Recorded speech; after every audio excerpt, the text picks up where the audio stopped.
एक और आज बड़ा सुंदर क्रम है, रुद्राक्ष की उत्पत्ति कैसे हुई, ये भी क्रम सुनाया है, ध्यान से सुने। शिव प्रियतमो येयो रुद्राक्षा परम पावनः दर्शनात् स्पर्शनात् यात सर्व पाप हराश्मितः। सूत जी ने कहा कि देखो संतों, आपने जो प्रश्न किया, रुद्राक्ष की बड़ी महिमा है। देखिए, रुद्राक्ष शिव जी को बहुत ही प्रिय है, इसे परम पावन समझना चाहिए। रुद्राक्ष अगर पहन ना सके तो केवल दर्शन हो जाए, स्पर्श हो जाए, शरीर में धारण हो जाए तो आपके शरीर के जितने पाप हैं वो रुद्राक्ष जला के समाप्त कर देता है। इतनी बड़ी महिमा है रुद्राक्ष की। धारण करें गले में बहुत अच्छी बात है, लेकिन उसका कई नियम भी है। मांस भक्षण ना हो, मदिरा पान ना हो, व्यक्ति झूठ ना बोले।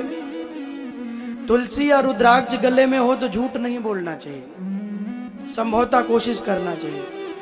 मांस मदिरा से तो सपने में भी दूरी बनाना चाहिए। कोई मांस भक्षण करे, मदिरा पान करे, उल्टे सीधे कृत्य करे तो गले में रुद्राक्ष धारण करे तो उसको पाप लगता है, उसका दंड मिलता है।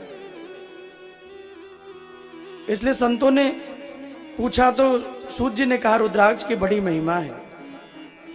इसकी उत्पत्ति में एक बहुत विशेष कारण है। एक समय भगवान पार्वती जी से कहते हैं, देवी सहस्त्र वर्ष तक एकाग्र वन में तप करते हुए मेरा मन बड़ा दुखी हो गया था। किन्हीं कारणों से शिव के मन में दुख हुआ तो हजारों वर्षों तक भगवान तपस्या में लीन हो गए, बड़े दुखी हुए।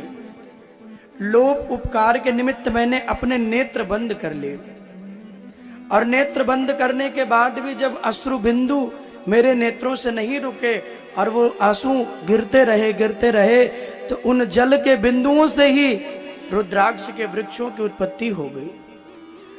इसीलिए रुद्राक्ष परम पावन है, क्योंकि भगवान शिव के नेत्रों से जो जल गिरा है उससे ही रुद्राक्ष के वृक्षों की उत्पत्ति हुई है। आप उत्तराखंड की ओर जाएंगे, आपको बहुत सारे वृक्ष वहां रुद्राक्ष के मिलेंगे। केदारनाथ की यात्रा में कभी जाएंगे तो वहां भी आपको दर्शन होगा। आंवले के समान रुद्राक्ष श्रेष्ठ है, बेर के समान वाला मध्यम और चने प्रमाण वाला अधम माना गया। इसलिए हे महेश्वरी, जो भी इस रुद्राक्ष को पहनता है, धारण करता है, उसके समस्त पाप ताप में नष्ट कर देता हूं।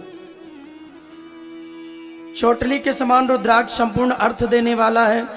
जैसे जैसे छोटा होता जाता है उतना ही उसका फल बढ़ता जाता है। और रुद्राक्ष में जो छिद्र हैं वो स्वयं बने हुए, उसे किसी ने बनाया नहीं। अच्छा, आजकल तो लोग नकली भी बेच ले रहे हैं। रुद्राक्ष की पहचान नहीं हो पाती ना, तो लोग बना के भी बेच देते हैं, असली बता के। कोई कहते एक मुखी है, कोई कहता दो मुखी है, कोई कहता पंचमुखी है। तो रुद्राक्ष भी जब खरीदे, धारण करें तो सावधानी पूर्वक। जैसे जैसे छोटा होता जाता उतना फल बढ़ता जाता है। स्वयं जो छिद्र है वो स्वयं से उत्पन्न हुआ है, और जिसमें पावन छिद्र हो वो परम उत्तम है, पुरुषों का कल्याण करने वाला है। 550 रुद्राक्षों को धारण करने वाला भक्त श्रेष्ठ होता है, ऐसा शिव महापुराण में लिखा हुआ है। शिव भक्त कोई है 360 रुद्राक्षों की 3 लड़ी बनाकर यज्ञोपवीत धारण कर शिव भक्ति प्राप्त कर लेता है। शिव नेत्रों से जल बिंदु गिरे, रुद्राक्षों के वो पेड़ बने, उन वृक्षों से रुद्राक्ष बने, शिव भक्तों के वो योग बने। यदि शिखा में धारण करना हो तो 3 रुद्राक्ष धारण करना चाहिए। ध्यान से सुने। बाएं कानों में सूक्ष्म रूप के 6 रुद्राक्षों को धारण करना चाहिए। कंठ में 101 रुद्राक्षों को धारण करना चाहिए। बाहों में धारण करना है तो 11 रुद्राक्ष को धारण करना चाहिए। यदि कोहनियों में धारण करना है, मणिबंध में, तो 11-11 रुद्राक्ष धारण करें। 5 को कटी प्रदेश में यज्ञोपवीत बनाकर 108 रुद्राक्षों की माला गले में धारण करनी चाहिए। इनका विशेष फल माना गया है। यदि कोई ब्राह्मण है तो उसे श्वेत वर्ण का रुद्राक्ष धारण करना चाहिए, जो हल्का लाल हो लेकिन रक्त रूपी लाल ना हो। क्षत्रियों को एकदम लाल रंग का रुद्राक्ष धारण करना चाहिए, कोई वैश्य है तो उसे हल्का पीले रंग का रुद्राक्ष, और सेवक कोई है तो कृष्ण वर्ण के, श्याम वर्ण के रुद्राक्ष को धारण करना चाहिए। यहां यह भी नियम कहा गया कि कोई रुद्राक्ष टूट गया हो, खंडित हो गया हो, तो उसे धारण नहीं करना चाहिए। कई लोग माला पहनते हैं, टूट जाती है तो ऐसे ही कहीं फेंक देते हैं। रुद्राक्ष में भगवान शिव का वास होता है। माला टूट भी जाए तो उसकी लरी गुहा लें, किन्हीं कारणों से खंडित हो गया है तो उसे या तो जल में प्रवाह करें, सबसे उत्तम है कि जल में प्रवाह करें,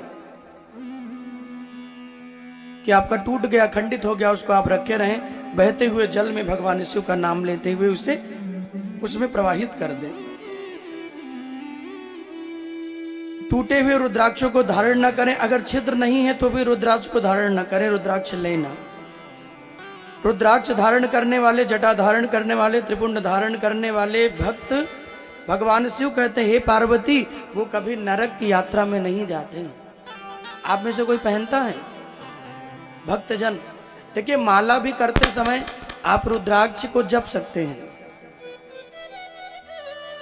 माला करते हुए रुद्राक्ष की माला से, लेकिन रुद्राक्ष की माला से शिव का ही नाम जपना चाहिए। नारायण अथवा कृष्ण का नाम जपना है तो तुलसी की माला का उपयोग करें। नारायण का नाम लेना है, कृष्ण का नाम ओम नमो भगवते वासुदेवाय जपना है तो तुलसी के माला का 108 माला का प्रयोग करें। और अगर शिव का नाम लेना है तो आप 108 रुद्राक्षों की माला लेकर और जपें। अब यहाँ पे 14 मंत्र भी शिव महापुराण में बताए गए। माला करते हुए कौन कौन सा मंत्र जपे, ध्यान से सुने। पहला मंत्र है ओम ह्रीं नमः। आप ओम ह्रीं नमः कहते हुए भी 108 माला जप सकते हैं। दूसरा है ओम नमः, तीसरा है क्लीम नमः, चौथा है ह्रीं नमः, पांचवा है ओम ह्रीं नमः, छठा है ओम ह्रीं हुं नमः, सातवां है ओम हुं नमः, आठवां है ओम हुम नमः, नौवां ओम ह्रीं हुम नमः, 10वां है ओम ह्रीं ह्वाम नमः, 11वां ह्रीं नमः, 12वां है ओम क्रौं छौं रौं नमः, 13वां है ह्रीं नमः और 14वां है नमः शिवाय। इसमें जो आपको सरल लगे, जो आपको भाए, जो आपको वाणी से अच्छे से उच्चारण हो। संस्कृत नहीं जानते तो साधारण भाषा में नमः शिवाय जप। आप मंत्र का उच्चारण संस्कृत में अगर नहीं कर सकते तो आप केवल नमः शिवाय कहते, ओम नमः कहते हुए या शिवाय नमस्तुभ्यम कहते हुए रुद्राक्ष की माला को धारण करना चाहिए। कभी भी रुद्राक्ष अगर पहली बार धारण कर रहे हो, सूत जी कहते हैं बिना मंत्र के धारण नहीं करना चाहिए। आप रुद्राक्ष की माला को लाएं, गंगा जल से उसे शुद्ध करें, सुने ध्यान से, गंगा जल से शुद्ध करें, माला भगवान शिव के चरणों में रख के उसका पूजन करें, तिलक चंदन जो भी है चढ़ाएं, आरती करें और ऐसा माने कि स्वयं महादेव का उसमें वास है। और फिर रात्रि भर उसे वहां रहने दें और हो सके तो सोमवार की सुबह में नहा के धो के पूरब दिशा की ओर मुख करके और नमः शिवाय या ओम नमः कहते हुए उसे गले में धारण करें।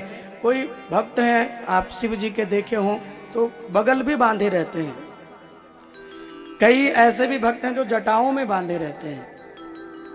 शिव के ऐसे भी भक्त हैं जो जटाओं में, बड़े बड़े जो साधु संत हैं, जटाओं में भी भगवान के रुद्राक्ष को धारण किए रहते हैं। हृदय पे रहता है तो सबसे शुद्ध माना जाता है, क्योंकि हृदय में भगवान शिव का वास है और वो रुद्राक्ष आपके हृदय में रहेगा तो आपके मन बुद्धि विचारों को भी सुंदर बनाएगा। तो आज आप लोग रुद्राक्ष की महिमा को सुने, जो भगवान के शिवत्व की प्राप्ति कराने वाला है। तो धारण करना है, यहाँ पहनना चाहते रुद्राक्ष होगा तो लाके यहाँ चढ़ा दीजिएगा और फिर कथा के बाद उसे लेके जाइएगा और उसे धारण कर सकते हैं, क्योंकि शिव की चर्चा